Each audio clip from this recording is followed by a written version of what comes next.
September 15th, 1940, 11:02 a.m. Above the Thames estuary, southeast England. The sky is already crowded with smoke. High above the patchwork of fields and water, the engine of a supermarine Spitfire screams as Flight Lieutenant James "Jimmy" Archer, number 603 Squadron RAF, tightens his grip on the control column. The cockpit smells of oil and cordite. His oxygen mask presses hard against his face as he banks left, sunlight flashing across the curved glass of his canopy. Ahead of him, black dots, dozens of them, growing fast. "Bandits, Angels 20, crackles the radio, strained and urgent. Jimmy squints through the glare. Messerschmitt Bf 109s, their wings catching the sun, escorting a dense formation of Heinkel 111 bombers crawling west toward London. He can almost imagine the men inside those bombers, German crews sweating in their flight suits, staring down on England, convinced this is the beginning of the end. Below, the sea glitters deceptively calm. Somewhere out there, beyond the horizon, lies the idea that terrifies and excites Berlin in equal measure: an invasion. Jimmy pushes the throttle forward. The Merlin engine roars louder, vibrating through the airframe. Tracers streak past the canopy, green, then red, crossing the sky like burning stitches. Another Spitfire spirals downward, trailing smoke. No parachute. This is not just another air battle. Everyone knows it. For weeks now, the Germans have come every day, testing, probing, hammering the radar stations, the airfields, the cities. The goal is simple, even if the cost is not. Destroy the Royal Air Force, clear the skies, open the door. Across the Channel, in occupied France, invasion barges sit packed nose to tail in harbors, flat-bottomed rivercraft never meant for open sea. Soldiers drill endlessly along the coast, rifles cleaned, maps folded and refolded. They are told England is beaten, that the RAF is finished, that the crossing will be swift. But here, in the cold air over southern England, Jimmy Archer sees the truth unfolding in real time. The RAF is still here. He lines up behind a bomber, the fuselage filling his gun sight. His thumb tightens on the trigger. 8 Browning machine guns erupt at once, the aircraft shuddering as rounds tear into aluminum and flesh. The Heinkel lurches, engine smoking, beginning its long fall toward the earth. Jimmy pulls up hard, G-forces crushing him into his seat. Another Messerschmitt flashes past, so close he can see the pilot's goggles. For a split second, their eyes meet, enemy and enemy, before they vanish in opposite directions. Far below, the English coastline waits, cliffs, beaches, harbors. And somewhere beyond this burning sky, Adolf Hitler is watching the clock, waiting for the moment when Britain finally breaks so that Operation Sea Lion can begin. But as the dogfights rage overhead, as British pilots climb again and again into the fire, the moment Hitler needs is slipping away. One aircraft, one pilot, one day at a time.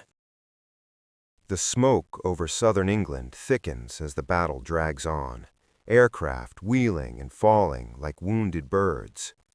Across the Channel, Calais, September 15th, 1940, early afternoon. Field Marshal Hermann Göring stands stiffly on a concrete observation platform, binoculars pressed to his eyes. The wind off the Channel snaps at his greatcoat, carrying with it the distant thunder of engines, faint but unmistakable. Somewhere out there, his Luftwaffe is fighting for its future. Beside him, aides murmur updates, losses, sorties, fuel shortages. Göring says nothing. His jaw tightens. He had promised Hitler this would be over quickly. For weeks, Göring had assured the Führer that the RAF was on the brink of collapse, that British pilots were exhausted, aircraft destroyed faster than they could be replaced. The bombers would break their will, London would burn, and when the skies were clear, the army would cross. Operation Sea Lion. The name alone had electrified the German High Command. An invasion of Britain, the final blow. Plans were drawn up in haste, infantry divisions assigned, timetables drafted. But beneath the confident language of staff briefings lay a reality no one liked to admit aloud. The German Navy was not ready. The Kriegsmarine had been mauled in Norway months earlier. Too many destroyers sunk, too few capital ships left. There would be no grand armada, only hundreds of converted river barges, towed behind tugs, packed with men, horses, artillery, and fuel. In calm water they might survive. In the Channel's rough seas they would wallow like dead weight.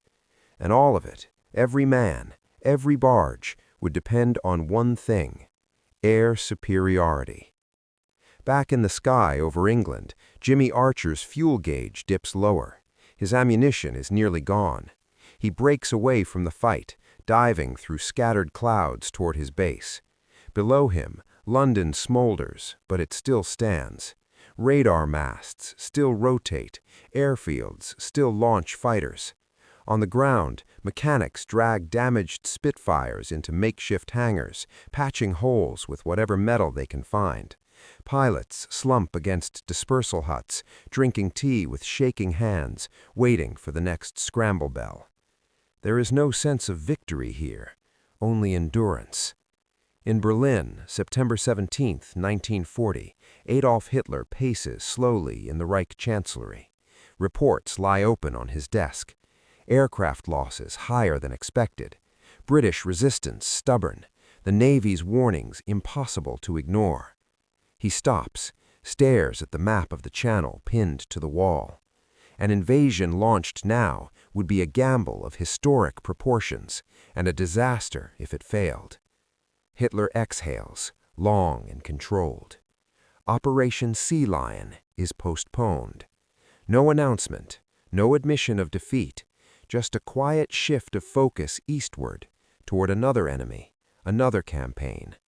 But for the men who fought in the skies over Britain, and for the sailors who never had to board those barges, the meaning is unmistakable. The invasion will never come. Britain has survived. The invasion will never come. Britain has survived. But survival does not feel like victory.